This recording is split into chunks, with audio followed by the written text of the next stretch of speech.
The old adage goes, we are what we eat. And perhaps we're also how and when we eat. Food holds an integral but complex place in our lives. It can satisfy physical needs, provide a sense of security, lift our mood, express feelings of special attention, or even punishment. All the messages about good nutrition center on a balanced diet, but sometimes it's hard to find the right balance, not only in our diets, but our lives, and in the many competing messages on what is really good for us. Today on Shak, we have Mrs. Julian Rowe, a registered nurse and registered dietitian with over 16 years in dietetic practice. Mrs. Rowe holds a degree with honors in nutrition and dietetics from the Robert Gordon University in Scotland. She's worked as a nutrition officer at the Glebe Polyclinic in Barbados, where she served for 10 years, earning awards from the Caribbean Food and Nutrition Institute in Jamaica. In 2013, she started her own private practice as a registered dietitian and has authored 3 cookbooks, which form part of her What Can I Eat series, which aims at modifying Caribbean recipes so that they can be healthy and tasty. In 2015, Julian founded Bajan Diet Designs, Inc., whose mission is to create a healthy lifestyle for a lifetime. She's passionate about helping her clients achieve their best quality of life. Welcome, Julian, and thanks for joining me today. Thank you for inviting me. So maybe we can start with what is the work of a dietitian and how is that different from, say, a nutritionist?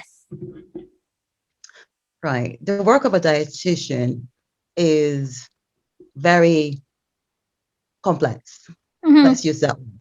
And the reason I say that is because you are working with persons to treat particular illnesses that some may be related to lifestyle change, or some may be related to other aspects of a person's body, etc.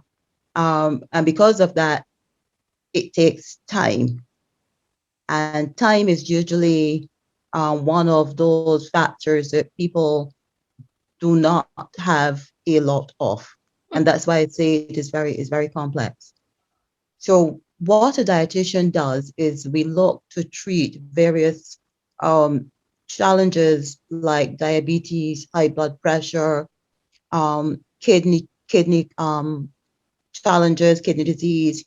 We are also looking to treat things like digestive challenges like heartburn, gastroesophageal reflux, or GERD.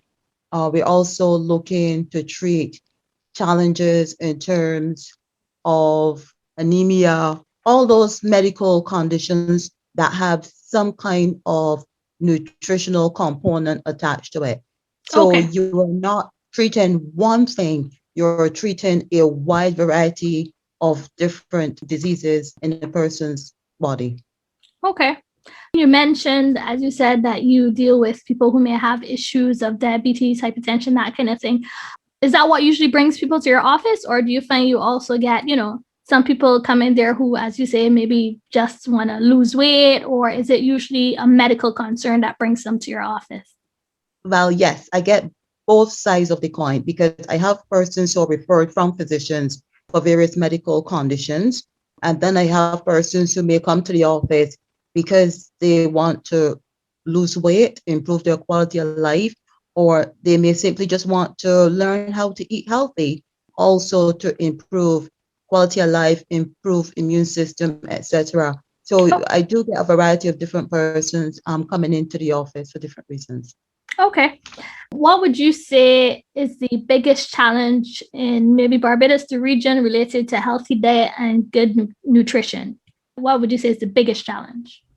I think one of the biggest challenge is that we haven't quite recognized the importance of food as medicine. Mm-hmm.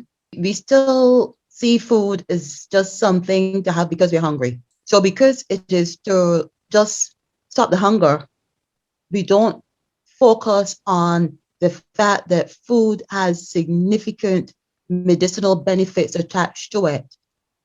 And that is one of the challenges that I find is to try to get persons to recognize, okay, you're not just eating because you're hungry. You actually do need to eat because the food can heal you, it can repair, it can do a lot of different things. So looking at your food choice is really important rather than just taking up something and say, okay, I'm okay now. I'm not hungry anymore.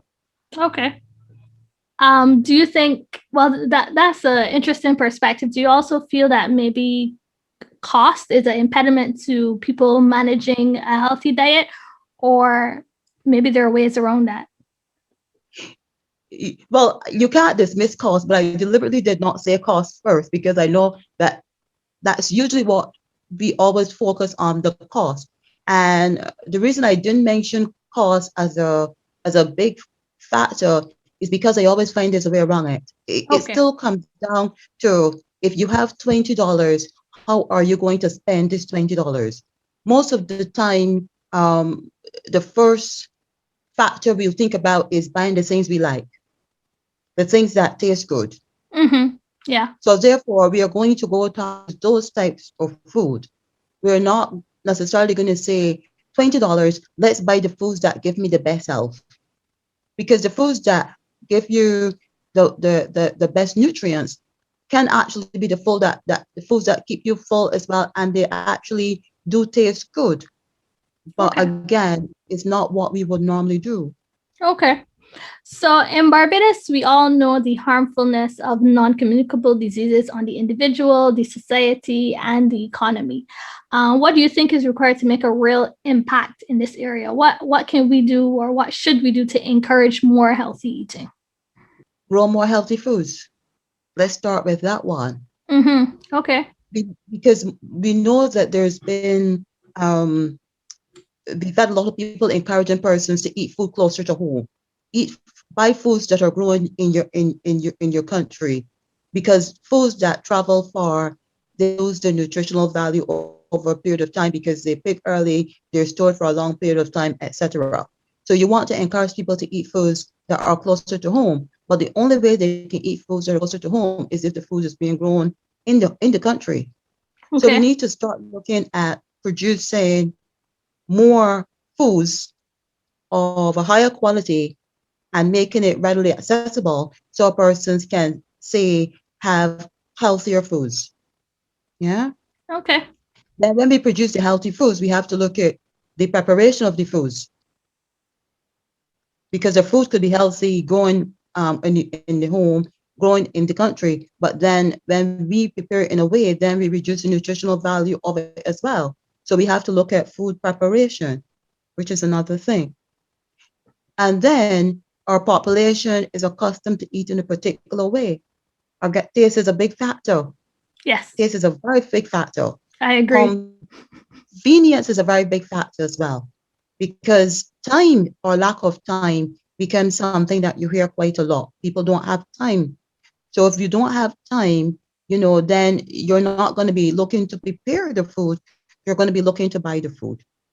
Yeah, makes sense. So all of those factors will then influence our chronic illnesses, because you know that most of the chronic illnesses have a lifestyle link to them, and a dietary link to them. So it goes back to, what are you putting into your body, and what benefits are you going to get from the food that you choose to eat, and in terms of the foods, how you prepare the foods, etc. Okay. So you made a good point about food as medicine. Traditional cultures and Western medicine seem to align on that view that food is medicine and that much of what ails us can be linked to what we eat.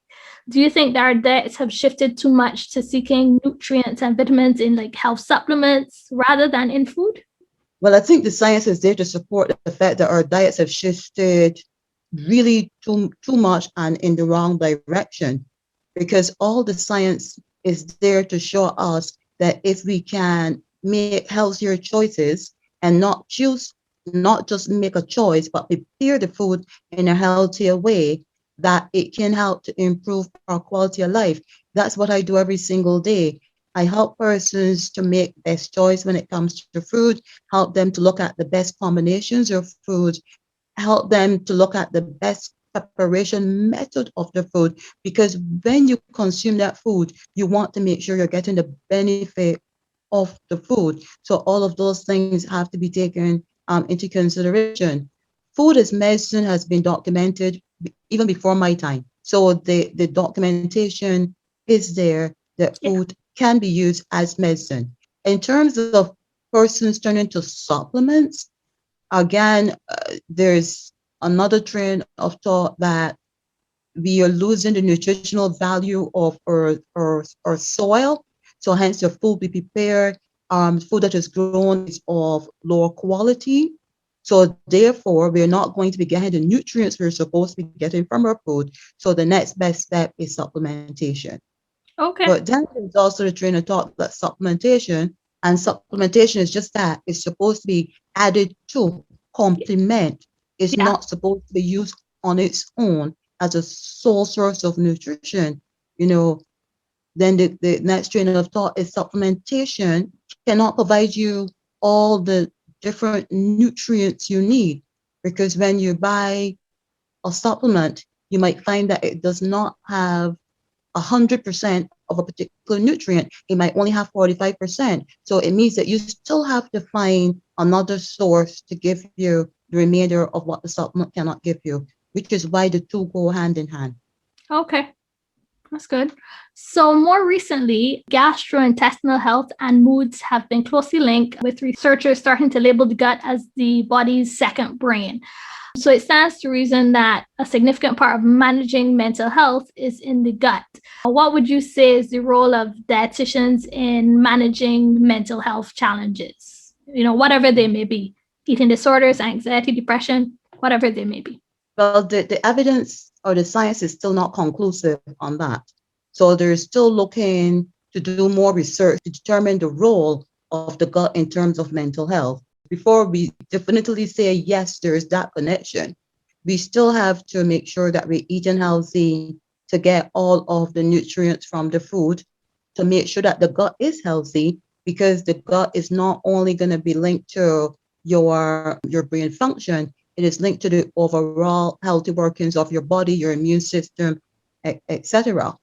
In terms of the gut health, yes, they're showing that eating healthy does help to boost our natural happy pill, which is our serotonin levels as well. But again, because the evidence is not conclusive, it's still a matter of just eating healthy, because we know that there are other functions that will come from making sure that the gut is healthy. Okay. The other thing that comes to mind when I think about the topic of food is dieting. There always seems to be a new fad diet each year: keto, intermittent fasting, some cleanse. I'm just wondering, what is sustainable? What really is the best method for success? Right. Well, as a dietitian, my motto is healthy eating for a lifetime. So usually what I'm always saying to folks is think long term. Because when you're saying diet, and I try not to use the word diet, I always look at healthy eating. When Okay. you're saying diet, you're looking at a short term fix for a long term challenge. So yes, most of these things will work for a couple of weeks, but you'll find that most of them are not sustainable long term. So which means somebody will do keto for 8 weeks, then they'll stop, they'll go back eating normal, they'll regain the weight that they may have lost, and then they'll get fed up with that, and then they'll go back to keto, or then they'll go back to something else. So they're going to be looking all the time for a new fix or a long-term challenge. So that is why I focus on getting persons to look at healthy eating, to look at the behavioral changes. Do you cook? No. What about start back cooking? You know, Yeah. what about meal planning? Look at meal planning, identify the areas that challenge you and try to fix those, so that when you create the weight loss, you then have the behaviors in place to help you to maintain the weight loss that you're going to work so hard for. So, yes, people will always be looking for a quick fix or quick diet, but I think we know by now that there's no quick fix to these long-term challenges. It is about making adjustments in your lifestyle and addressing the challenges so as to improve on them, so that you can lose and maintain. Yep. Okay. Healthy eating is, I would say, a challenge for, I guess, the average person, for most people. Why? I don't know. As you said, a lot of it is about taste and what we're accustomed to and time. Yeah, but you Uh, see, but the thing about it is this, it comes down to the decisions you make or the choices you make. At the end of the day, if you have only $30 to work with, just because you have $30, it doesn't mean that you cannot eat healthy with $30. But I think it goes back to what we define as healthy eating. Because to okay. me, healthy eating is pretty much just working with what you have. Hmm. Okay. So whatever you have, you can work with it and create healthy eating. Whether you're going to look at healthy eating as, okay, I'm going to start with portion control. So straight off, you still have the $30 to work with, but you're looking at how can I get my portions correct? Yeah. Yeah. And then you build on that foundation. You might find, okay, I can only afford to spend $10 a week on vegetables. So what is available? Well, I can spend money in okras, I can get spinach, or I can get some lettuce. It's whatever you have. You just make it work for you. And then you figure out as you go along and how you can incorporate some of the other things that you would like to incorporate into your meal planning. Okay. As you were talking, I was thinking about what support people need for these kind of things. So technology seems to infiltrate much of our lives now, and even Mhm. managing nutrition and healthy eating with apps and like Noom or smart scales, because you talked about portion control and that kind of thing. Mhm. Do you think Mhm. these things are helpful in keeping us on track, that they can be helpful in achieving the goals we want to achieve? The challenge with using some of these technology is that people initially get them to help to make the process easier to support themselves. And then these things end up frustrating the people. So somebody will buy a skill with the intention of, well, I'm going to change this and I'm going to check. And then they get on the skill every single day. They're not seeing what they want to see. And then blood pressure gone up because of stress, right? So these things start off with good intentions. But then somewhere along the line, things get a little bit vary or a little bit out of hand. So yes, technology can play a part, but you've got to remember that's the technology. You still have got to put the behaviors in place to allow the technology to help you. Yeah, and I mean that's a good point. Perhaps it is that we need to change and manage our relationship with food and our bodies. Even if we're using this technology. Exactly. Then where everybody is happy. When you step on the scale, you see what you want to see, you're happy, you get off, and that motivates you to keep doing what you're doing because you see that it's working. But if you're not making the changes and you're stepping on the scale and you're not seeing what you want, then you're very, very frustrated. And the more frustrated you get, the more you continue to do what it is you were doing before because you convince yourself nothing is helping. I Yeah, buy the skill to help me and it's just not helping me. You yeah. have to look at how you're going to help the scale. Okay. I mean, outside of technology impacts, do you expect diet and nutrition to change in the future? Maybe, as people become more environmentally conscious and we face challenges regarding, food scarcity and everything else, do you think we'll all become vegans and shift to plant-based foods, or not necessarily?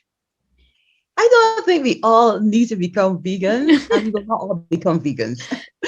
As much as the evidence is there to support the benefits of a plant-based diet, plant-based choices, not everyone is going to eat just plant-based foods. We still like to have some meat. What I always say to my clients is this: try to have some days where you can just have a plant-based meal or two, or maybe have a plant-based day. So Okay. sometimes swap out some of the meat and just have, let's say, do a black bean salsa or do a lentil roast or do a black eye pea stew or kidney bean stew. So, but again, because we are for the most part meat eaters, it's a change, and these things take time. But it Yeah. also goes back to the point of if you're working on a budget, if you only have a certain amount of money to work with, taking out meat for a day and replacing it with peas or beans is a great way to help manage your budget. That's true. And it's also a brilliant way to get in a lot of the other antioxidants and other nutrients that you would need as well. So you get the best of both worlds. But again, it is a change, it is something new, because we know that to serve someone a plate of food and no meat, it's not food. It's true. It's not food because it's not complete for us. Yeah. So we would have to try to work around this new way of thinking. And it takes time. And as you mentioned just now, circumstance might even force your hand. Yes, yes. Because if we don't have it, we've got to work with what we've got to work with, you know? That's So true. who knows? So lastly, you started talking about recipes and that kind of thing. Where can we get your cookbooks, and what would you say is your favorite recipe? Ooh. Now, let me answer the first question. Where can you get recipe books? The recipe books are sold at our office, Beijing That Designs. We are in Medford Craft Complex with Halston Michael. Okay. 425-8593 is the office number. Some of the books are also in bookstores, but bookstores have not been open consistently for a while. They're also at the airport as well. But the best way to obtain one of the publications is to call the office and make an appointment to come in and collect the publication. Okay. In terms of my favorite recipe, yes, I love them all. Yeah. So it is hard to say that one stands out because they're different. They're the savory ones, curries and fiesta chicken chili. And then they're I can't say sweet, I'll say tasty ones, like the banana walnut muffins and the oatmeal coconut bread. I love them all. I absolutely love them all. And I cook them all and I bake them all. Okay. So if you don't have a favorite recipe, what is there a favorite thing that you like to eat? Or is that also difficult? No, I can tell you what I absolutely love to eat because it's something that I try to eat every single day. I love stir-fried kale with my spinach and my bora beans and my tomatoes and my onion and my garlic and chives, all of that stir-fried together. And I love to have that with a little bit of plantain or sweet potato, and that's my breakfast. Okay, all right. Good to know. Yes. So thanks so much for joining us today, Julian. Certainly you have given us plenty of food for thought. And I mean, as a self-professed foodie myself, I am looking forward to trying some of these recipes. So I shall let you know how I do. Yes, please try them and let me know what you think of them. Feedback is welcome. So when we publish the next set of books, we will know, okay, well, make this adjustment here because it works better. All right. I look forward to that, and I'll let you know. Thank you so much. Thank you very much. It's been fun. Thanks so much for listening and joining me under the Shak tree this season. It has been chock full of gems and provided us with plenty food for thought. We look forward to meeting more interesting women when we start season 3 on May 12th. Subscribe and rate our podcast on your favorite podcast platform. We are on Apple Podcasts, Google Podcasts, Amazon Music, and many more. Stay connected on IG, Facebook, and Twitter, or by email at akili@shakshak.club. Let's continue to shake things up.